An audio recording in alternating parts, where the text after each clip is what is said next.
Suasana gedung masih sepi karena waktu dimulainya pesta pun masih lama. Aku dan Mas Raffi masuk ke dalam ruangan yang sudah disiapkan. Ternyata benar, di sini ada sepasang baju pesta yang begitu bagus dan cantik.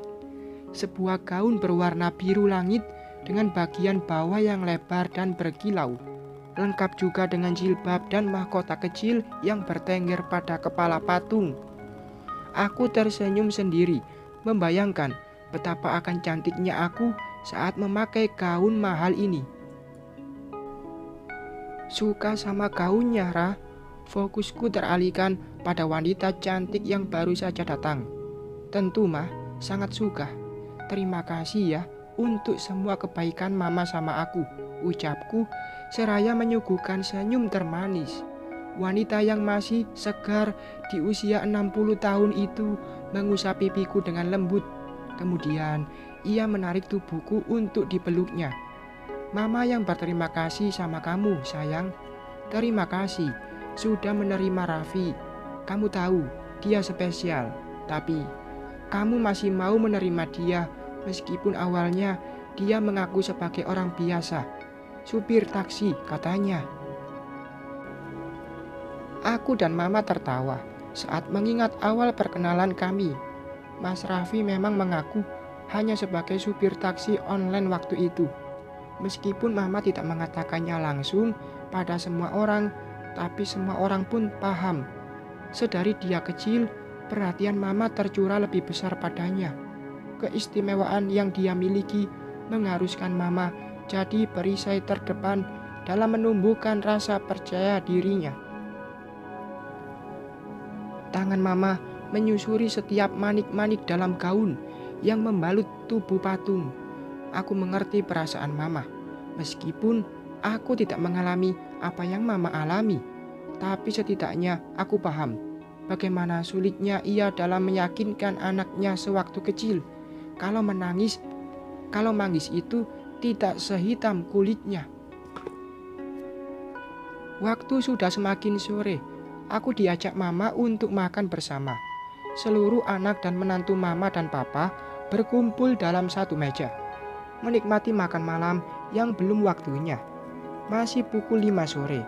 Setelah makan, nanti kita sholat maghrib berjamaah. Ajak semua anak-anak kalian. Ajari mengenal Tuhannya sedari kecil, ujar Papa memberikan perintah. Semuanya mengangguk mengerti. Di sini hanya aku dan Mas Raffi yang tidak punya anak kecil. Bukan tidak, tapi belum.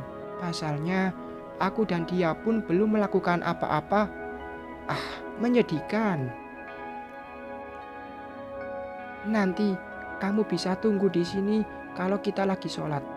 Jangan masuk duluan, nanti nyasar, ucap Mas Raffi. Aku hanya mengangguk patuh. Loh, emang Raya gak sholat? Tanya Mbak Kinanti. Lagi kedatangan tamu, Mas Raffi menjawab. Sejak kapan? Mbaknya yang lain kembali bertanya. Setelah akad, ucapku malu-malu. Lah, jadi belum bongkaran? Kasihan amat nasibmu, Vi. Mas Rafa yang duduk di sebelah suamiku langsung menyahut hingga semuanya tertawa terbahak. Semakin menunduklah aku karena ketahuan belum jadi istri seutuhnya bagi suamiku. Lihat, wajahnya mulai memerah, ujar Mbak Kinan lagi, membuat semua orang melihat pada suamiku. Hitam, Mbak, sangga Mas Raffi. Kuping lo yang gue maksud. Mbak Kinan kembali menyahut. Semuanya kembali terbahak dengan penuh canda. Mataku sampai berair akibat tertawa juga karena merasa senang bisa melihat Mas Raffi tertawa dengan lepas. Acara makan sudah selesai. Aku memilih menunggu keluarga suamiku yang sedang melaksanakan sholat maghrib di masjid yang ada di lingkungan gedung dan duduk santai di taman kecil yang ada di sekitar sini. Aku memainkan ponsel, mengambil gambar yang buram tertangkap kamera ponselku. Maklum, ponselku hanya ponsel murah yang aku beli bekas di konter waktu dulu. Raya, ngapain kamu di sini? Aku mendongak melihat suara yang memanggil. Lagi, wanita yang tadi aku temui di butik, sekarang dia sudah berdiri dengan dandanan yang luar biasa. Bu Rami sendiri ngapain? Tanyaku, seraya berdiri. Saya diundang ke gedung mewah itu untuk menemani Arga. Oh, saya tahu. Kamu pasti jadi pelayan di sana kan? Atau mau selfie buat pamer ke orang kampung? Yang tidak bawa kartu undangan tidak bisa masuk ke sana. Jangan mimpi. Aku menahan diri saat mulut manis Bu Rahmi kembali menusuk hati. Saya gak mimpi. Saya juga diundang ke sana. Kok Bu? Oh, jadi benar. Kamu jadi pelayan. Aduh, jauh-jauh dari kampung ke kota buat jadi pesuruh. Menyedihkan sekali hidup kamu, Raya. Putus dari anakku, bukannya lebih maju, malah semakin parah. Dapat suami belang, cuma supir lagi. Hahaha. Aku mengepalkan tangan dengan kuat. Rasanya ingin kucakar mulut Bu Rahmi ini. Namun aku tidak mau membuat keluarga besar suamiku jadi malu dengan tindakan norak yang aku lakukan. Maaf, saya permisi, ucapku ingin pergi. Namun tanganku ditahan oleh Bu Rahmi. Tunggu, kamu itu pelayan kan? Ambilkan saya minuman, saya haus. Bu Rahmi memberikan perintah. Maaf Bu, jangan ganggu Mbak Raya. Jika ibu ingin sesuatu, silakan ambil sendiri. Seorang pria datang menghampiri kami. Siapa kamu? Apa hubunganmu dengan Raya? Tanya Bu Rahmi. Saya keamanan di sini, dan saya orang yang disuruh Pak Dokter Pramono untuk menjaga menantunya. Bu Rahmi mengerutkan kedua alis mendengar ucapan pria yang memakai seragam serba hitam itu. Menantu? Siapa? Mbak Raya adalah salah satu menantu dari Pak Pramono. Hahaha. Aduh, kamu itu dibayar berapa sama si Raya?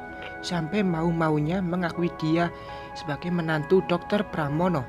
Tidak mungkin seorang dokter senior yang kaya raya mau menjadikan gadis kampung seperti dia jadi menantunya. Jangan mimpi. Aku dan pria di sampingku ini saling pandang. Bu Rahmi tidak percaya dan malah menuduhku menyuap pria yang menjadi keamanan di sini. Saya tidak dibayar. Mbak Raya memang... Sudah Pak, tidak usah diperpanjang. Saya harus masuk. Bapak di sini saja. Jangan biarkan ibu ini mengikuti saya, ucapku saat melihat rombongan keluarga suamiku yang sudah pulang dari masjid. Songong sekali kamu, berani perintah-perintah orang. Aku tidak meladeni ucapan Bu Rahmi lagi. Memilih cepat pergi sebelum Mas Raffi dan keluarganya melihatku yang sedang berdebat. Dari pintu masuk gedung, aku bisa melihat Bu Rahmi yang sedang ditahan satpam tadi.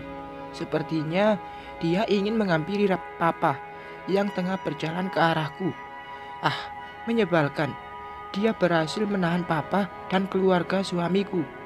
Namun, Mas Raffi memilih terus berjalan dan sampai di depanku. Lihat apa? Tanyanya, seraya mengulurkan tangan. Aku menyambut tangan itu dan menciumnya takzim.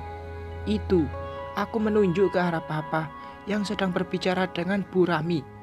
Biarkan saja, Papa bukan orang yang mudah mengambil kesimpulan tanpa alasan. Dah, masuk yuk. Aku mengangguk dan memilih ikut bersama Mas Raffi. Bersambung.